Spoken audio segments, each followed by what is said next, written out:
Hello good morning सभी को। तो चलिए आज हम यानी कि स्टार्ट कर रहे हैं। वो चीज है कुछ महत्वपूर्ण बहुलक एवं उनके एकलक, यानी कि बहुलक और एकलक की बात करेंगे आज। तो आज पहला नंबर क्या है? पहला है पॉलीथीन, यानी कि पॉलीथीन का जो एकलक होगा वो होगा एथिलीन। दूसरा है पॉलिस्टीरीन, यानी कि पॉलिस्टीरीन का एकलक क्या होगा? एस्टीरीन। यानी कि पॉली को हटा देंगे तो जो बचता है वो हो जाता है इसका एकलक, यानी कि पॉलिस्टीरीन का जो एकलक होगा वो होगा स्टाइरीन। फिर अब पॉलीविनाइल क्लोराइड यानी कि पीवीसी, कहीं कहीं पीवीसी भी डायरेक्ट लिखा रहेगा, जिसको पढ़ना पॉलीविनाइल क्लोराइड। तो इसका एकलक जो बनता है विनाइल क्लोराइड, यानी कि इसमें भी पॉली हटा देते हैं तो इसका क्या बनता है एकलक? तो विनाइल क्लोराइड। यानी कि पहला था पॉलीथीन, तो हो गया एथिलीन, पॉलिस्टीरीन का एस्टीरीन और पॉलीविनाइल क्लोराइड यानी कि पीवीसी हो जाता है विनाइल क्लोराइड। फिर है पॉलीटेट्राफ्लोरोएथिलीन यानी कि पीटीईएफ।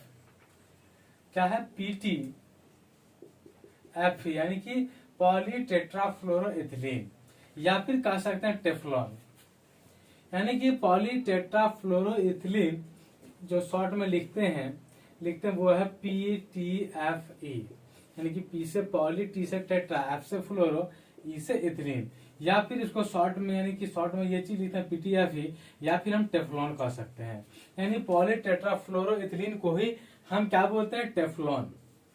तो इसका एकलक आ जाता है टेट्राफ्लोरोएथीन। क्या होता है? टेट्राफ्लोरोएथीन। फिर है बेकेलाइट। बेकेलाइट का क्या हो जाएगा? बेकेलाइट का हो जाएगा फॉर्मेल्डिहाइड प्लस फिनॉल। क्या हो जाएगा? फॉर्मेल्डिहाइड प्लस फिनॉल, यानी कि कह सकते हैं इसको ऐसे, यानी कि फॉर्मेल्डिहाइड का सूत्र क्या होता है? HCHO और प्लस फिनॉल यानी कि बेंजीन रिंग पर OH। तो ये बन जाता है फॉर्मेल्डिहाइड प्लस फिनॉल। यानी कि बेकेलाइट का जो एकलक क्या होता है? फॉर्मेल्डिहाइड प्लस फिनॉल जो सूत्र हो जाता है, यानी कि फॉर्म जहां भी लगे तो H से शुरू होता है यानी कि HCHO, और एसिड जहां लगे तो होता है CH3, यानी कि एसिटियाइड का सूत्र पूछे तो CH3CHO, यानी कि फॉर्म प्लस एल्डिहाइड, तो फॉर्म हो गया H प्लस एल्डिहाइड यानी कि CHO। तो HCHO हो गया फॉर्मेल्डिहाइड प्लस फिनॉल यानी कि बेंजीन रिंग पर OH। फिर बात करते हैं यूरिया फॉर्मेल्डिहाइड रेजिन। क्या है? यूरिया फॉर्मेल्डिहाइड रेजिन, यानी कि इसका जो एकलक होगा यूरिया प्लस फॉर्मेल्डिहाइड। क्या हो जाएगा? Urea plus formaldehyde. फिर मैलमेक। क्या है? मैलमेक का जो एकलक होगा वो है मेलेमाइन प्लस फॉर्मेल्डिहाइड, यानी कि इसका एकलक क्या हो जाएगा? Melamine plus formaldehyde. उसके बाद ध्यान दीजिए, यहाँ था कुछ महत्वपूर्ण बहुलक एवं उनके एकलक। यहाँ बात करेंगे कुछ रेसे एवं उनके एकलक। यहाँ था बहुलक, उसका एकलक की बात किए, यहाँ रेसे हैं उनका एकलक और उसका उपयोग का भी साथ साथ बात करेंगे हम। यानी कि कुछ रेसे एवं उनके एकलक, यानी कि रेसे हैं उसका एकलक की बात करेंगे, फिर उसका उपयोग का भी इसके साथ बात करेंगे। तो पहला रेशा कौन सा है?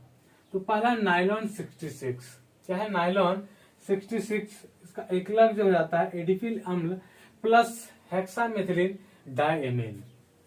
इसका आता है एडिपिल अम्ल प्लस हेक्सामेथिलीन डाइएमीन। ऐसा उपयोग जो होता है ब्रूस के कड़े बाल, यानी कि ब्रूस का जो यानी कि ब्रश जो होता है उसमें जो रगड़ने वाला होता है वो चीज किसका बनाता है? तो नायलॉन 66 का आता है, यानी कि ये रेसे का होता है। फिर नायलॉन 6 या फिर परलॉन खा सकते हैं। तो इसका जो एकलक होगा कैप्रोलैक्टम। क्या हो जाएगा? इसका जो यानी कि एकलक होगा वो है कैप्रोलैक्टम। उपयोग क्या हो जाएगा इसका? रस्सी बनाने में, और है रेसे। क्या है? रेसे प्लास्टिक टायर व कार्ड में, यानी कि इसका उपयोग जो हो जाता है नायलॉन 6 या फिर कह सकते हैं परलॉन, यानी कि इसका एकलक क्या हो जाएगा? कैप्रोलैक्टम। उपयोग रस्सी बनाने में, रेसे में, प्लास्टिक में, यानी कि प्लास्टिक बनाने के उपयोग में, टायर कार्ड बनाने में, तो इसका उपयोग है। फिर है टेरिलीन। टेरिलीन का एकलक जो होगा एथिलीन प्लस ग्लाइकोल, यानी कि एथिलीन ग्लाइकोल प्लस टेरिथैलिक एसिड। क्या हो जाएगा? टेरिलीन यानी कि एथिलीन ग्लाइकोल एक साथ, एथिलीन ग्लाइकोल प्लस टेरिथैलिक एसिड इसका हो जाता है एकलक, और इसका उपयोग होगा सेफ्टी बेल्ट और टेंट आदि के निर्माण में। यानी कि टेरिलीन का जो हो जाता है एकलक क्या हो जाता है? एथिलीन ग्लाइकोल प्लस टेरिथैलिक एसिड, और इसका जो उपयोग होगा सेफ्टी बेल्ट, टेंट आदि के निर्माण में होता है। फिर है केवलार। क्या है? केवलार का जो एकलक होगा उसका अगर टेरिथैलिक अम्ल यानी कि टेरिथैलिक एसिड प्लस 1,4 डायमीन बेंजीन। क्या हो जाएगा? केवलार का एकलक होगा टेरिथैलिक एसिड प्लस 1,4 डायमीन बेंजीन। इसका जो उपयोग होगा, उपयोग क्या है? गोली रोधक वेस्ट बनाने में। क्या है? गोली रोधक वेस्ट बनाने में। फिर है लेक्सेन। क्या है? लेक्सेन या कह सकते हैं पॉलीकार्बोनेट, क्या कह सकते हैं, या फिर पॉलीकार्बोनेट। इसका एकलक जो होगा डाइएथिल कार्बोनेट प्लस बिस्फिनॉल। क्या हो जाएगा? डाइएथिल कार्बोनेट प्लस बिस्फिनॉल, यानी कि इसका जो उपयोग होगा सेफ्टी हेलमेट बनाने में। इसका उपयोग किसमें होगा? तो सेफ्टी हेलमेट बनाने में। क्या है? लेक्सेन या फिर पॉलीकार्बोनेट, इसका एकलक क्या हो जाएगा? डाइएथिल कार्बोनेट प्लस बिस्फिनॉल, यानी कि सेफ्टी हेलमेट बनाने में इसका उपयोग होता है। यहाँ लिखा हुआ है रंग और पदार्थ, यानी कि लाल रंग का, यानी कि हम कांच की बात कर रहे हैं। इसमें किस चीज की बात कर रहे हैं? तो हम कांच की बात कर रहे हैं। यानी कि लाल रंग का जो कांच होता है किस पदार्थ से वो बनता है? तो लाल रंग का कांच जो है वो बनता है कॉपर ऑक्साइड, यानी कि Cu2O। क्या है? Copper oxide Cu2O। इसका सूत्र क्या हो जाएगा कॉपर ऑक्साइड का? Cu2O, यानी कि लाल रंग का जो कांच बनता है कॉपर ऑक्साइड के पदार्थ से, यानी कि पदार्थ लिखा हुआ कौन सा? तो कॉपर ऑक्साइड। फिर हरा रंग की कांच की बात करें तो वो बनता है क्रोमियम ऑक्साइड पदार्थ से। हरा रंग की कांच किससे बनता है? तो क्रोमियम ऑक्साइड की पदार्थ से। इसका सूत्र हो जाता है यानी कि Cr2O3। सूत्र क्या हो जाता है? Cr2O3। यानी कि हरा रंग का जो कांच बनता है किस पदार्थ से? तो क्रोमियम ऑक्साइड यानी कि Cr2O3 से। फिर बात करें नीला रंग का कांच। नीला रंग का जो कांच होता है वह कोबाल्ट ऑक्साइड पदार्थ से बनता है, और इसका यानी कि सूत्र हो जाता है CO। सी हो गया यानी कि कैपिटल C और स्मॉल o, तो ये बन जाता है कोबाल्ट। और बात करेंगे ऑक्साइड की यानी कि कैपिटल O, तो इसका सूत्र होता है COO। यानी कि नीला रंग का जो कांच होता है इस कोबाल्ट ऑक्साइड पदार्थ से निर्माण होता है। फिर है भूरा रंग का कांच।